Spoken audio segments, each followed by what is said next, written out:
जीजू छोड़िए मुझे, पापा प्लीज छोड़िए मुझे। अरे जल्दी पुलिस को बुलाओ, इसे अभी क्या भी पुलिस के हवाले करते हैं, जेल भेजेंगे। बेरुपिया है ये। आपको अभी भी लगता है कि मैं बेरुपिया हूँ? हाँ।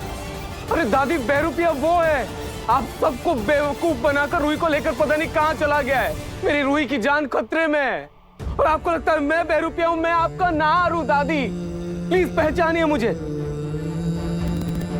नहीं, तुम झूठ बोल रहे हो। पापा मैं क्यों झूठ बोलूंगा? अच्छा प्लीज एक बार मेरी आंखों में आंखें डालकर ध्यान से देखिए। मैं आपका नार हूँ, वही नार पापा जिसे बचपन में माँ के जाने के बाद आप अपने हाथों से खाना खिलाते थे, मुझे लोरी सुनाकर सुलाते थे, अपने कंधे पर बिठाकर मुझे मेला दिखाने ले जाते थे, जिसे आपने एक माँ से भी बढ़कर प्यार दिया। प्लीज मुझे पहचानिए पापा, क्यों नहीं पहचान रहे हो अपने नार को? अवनी, तू तो पहचान ले अपने भाई को। याद है बचपन में तू मेरे लिए अपने हाथों से राखी बनाती थी और वही राखी मेरे हाथों में बांधती थी रक्षाबंधन के दिन, भूल गई? याद है मैं तुझे साइकिल पर बिठा के घुमाता था, तो अपने दिल की सारी बातें शेयर करती थी। छोटी माँ पहचानिए मुझे, मैं नार हूँ, वो बेरुपिया है। मुझे आप सबकी मदद की जरूरत है, प्लीज। मेरी रूही की जान खतरे में है, मुझे उसे बचाना है। प्लीज मुझे आप सबका साथ चाहिए, प्लीज मुझे पहचानिए, मैं आप सबका नार हूँ। नहीं, तुम हमें उल्लू बना रहे हो। उसे तुम्हारा डीएनए टेस्ट हुआ था ना, उसमें पता चला कि तुम नार नहीं बेरुपिया हो।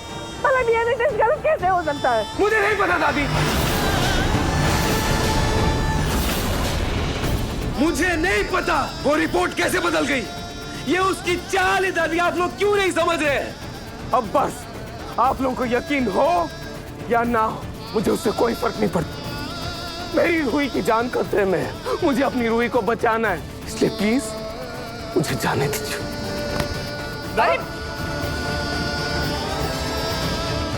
मुझे तो कुछ समझ में नहीं आ रहा कि कौन सच्चा है कौन झूठा है। तू बेटा, तू नाहर को फोन लगा और पता कर वो कहाँ है। जी बाबा जी, मैं लगाती हूँ।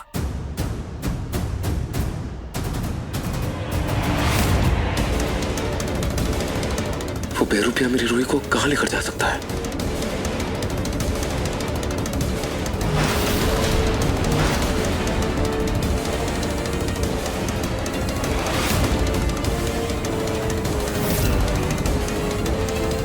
यहाँ तो मेरी गाड़ी खड़ी थी, इसका मतलब वो मेरी रूही को गाड़ी में लेकर गया है, लेकिन कहाँ लेकर गया है?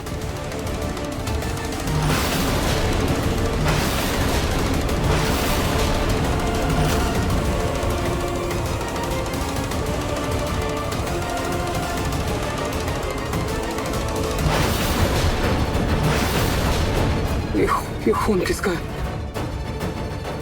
कहीं उस बेरुपिया ने मेरी रूही को कोई नुकसान तो नहीं पहुंचाया ना? को नहीं मिल मेरी रूही की कमर में भी चोट लगी थी, कोई उसके स्टिचेस तो नहीं खुल गए ना? अगर मेरी रूही को एक खरोच तक भी है ना, जान से मार डालूंगा मैं। कहाँ लेकर गया मेरी रूही को? कैसे ढूंढूं मैं, कैसे पहुंचूं मैं अपनी रूही तक?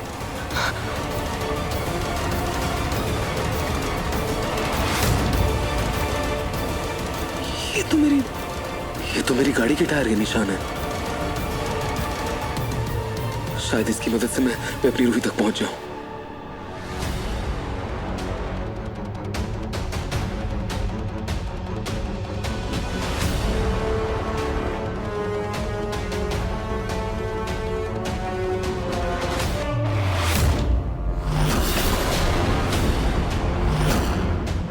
यहां से तो दो रास्ते जाते हैं और टायर के निशान भी खत्म हो गए। वो बेरुपिया मेरी रूही को किस रास्ते से लेकर गया होगा? कैसे रूही तक पहुंचूं? कैसे ढूंढूं मैं अपनी रूही को? कैसे ढूंढूं? रूही तक पहुंचने के लिए मुझे उस बेरुपिया के बारे में जानना होगा। वो इतने दिनों से हमारे घर में, कोई तो सबूत होगा घर में। मुझे घर वापस जाना होगा।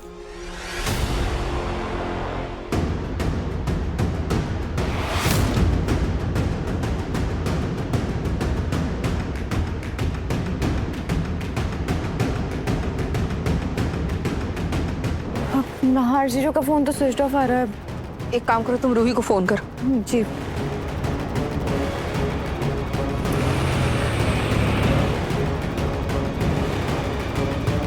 नाहर जी, हम कहाँ जा रहे हैं?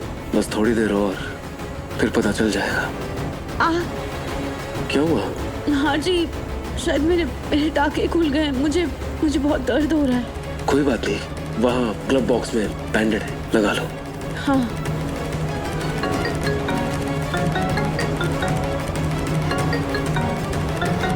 रूही, फोन मत उठाना, फोन मत उठाना। अगर फोन नहीं उठाया तो कहीं नाहर घर वालों को यकीन ना दिला दे कि मैं नाहर नहीं हूं। रूही, फोन उठा और उनको बोलो कि वो बेरुपिया घर के अंदर घुस गया है और नाहर जी मुझे किसी सेफ जगह लेकर जा रहे हैं। जी नाहर जी। हेलो रूही, कहाँ है तू? नाहर जी जो भी नजर नहीं आ रहे। तुम लोग अचानक ऐसे कहाँ चले गए हो? हाँ जूही, घर में बहरूपिया घुसा है ना, इसीलिए नाहर जी मुझे किसी सेफ जगह में लेकर जा रहे हैं। पर रूही, तू किसी को बताकर तो जाती, तो कम से कम मुझे तो बोल देती। हाँ जूही, पर अब बता रही हूँ। उसको बोलो कि बार बार फोन करके हमें डिस्टर्ब ना करे। हम बिल्कुल ठीक है, हमारी चिंता ना करें। जूही, तू हमें बार बार फोन करके ऐसे परेशान मत कर और हमारी फिक्र मत कर, ठीक है भाई? काट दिया फोन।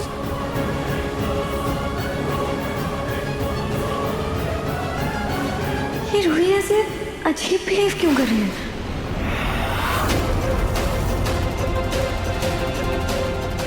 किसी को मुझ पर भरोसा नहीं है।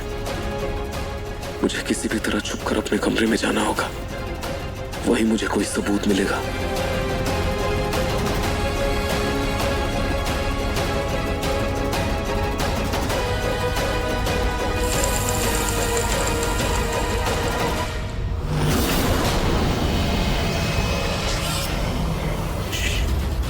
पापा,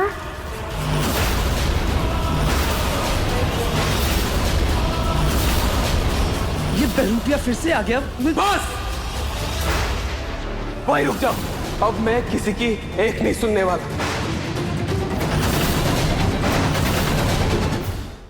मेरी रूही की जान खतरे में है। मुझे उस बहरूपिया का सच जानकर अपनी रूही को बचाना है। मैं ऊपर अपने कमरे में जा रहा हूँ, जिसको जो करना है कीजिए।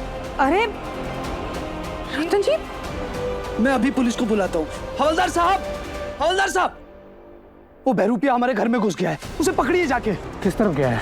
वो वहाँ खिड़की है ना, उस तरफ बाहर गए थे वो। तो आप एक काम कीजिए, आप बाहर जाके ढूंढ लीजिए उन्हें। जूही, तुमने इन्हें झूठ क्यों कहा? क्योंकि मम्मी जी, मुझे ऐसा लगता है कि अभी जो ऊपर गए वो वही मेरे असली नाहर जीजू। पर भाभी, आप इतने यकीन से कैसे कह सकते हो? अरे आप लोग खुद अपने दिल से पूछिए ना, आप लोगों को नहीं लग रहा है क्या ये इंसान बहरूपिया होता बार बार इस घर के अंदर क्यों आएंगे? क्यों खुद को सही साबित करने की, सच्चा साबित करने की कोशिश भी करता? जूही, तुम समझ क्यों नहीं रही हो? क्योंकि उसे इस घर में अपना हक जमाना है। अरे मम्मी जी, लेकिन जब उन्हें पता चल गया है कि हम उन पे भरोसा नहीं कर रहे, तो फिर क्यों वो बार बार घर पर आ रहे हैं? और जब उन्हें पता है कि उनके लिए बाहर पुलिस तैनात है, वो कभी भी अरेस्ट हो सकते हैं, उसके बाद भी उन्हें सिर्फ और सिर्फ रूही की चिंता है। ऐसा तो सिर्फ मेरे नाहर जीजू ही कर सकते हैं ना मम्मी जी। लेकिन उस दिन तुम्हारी लाडली बहन ने खुद कहा था ना कि ये नाहर नहीं बहरूपिया है। पर पता नहीं दादी, मुझे बहुत दिनों से रूही का बर्ताव भी बहुत अजीब लग रहा है। वो बहुत बदली बदली सी लग रही है। मुझे ऐसा लग ही नहीं रहा कि वो मेरी रूही है। हाँ मम्मा, जूही भाभी ठीक कह रही हैं। रूही भाभी जो हमारे रूहान से इतना प्यार करती हैं, वो आजकल उस मासूम पर ध्यान भी नहीं देती हैं। हो ना हो रूही भाभी के बिहेवियर में कोई तो बदलाव है, अदरवाइज वो हमारे रूहान को ऐसे अकेला छोड़ के कभी नहीं जाती।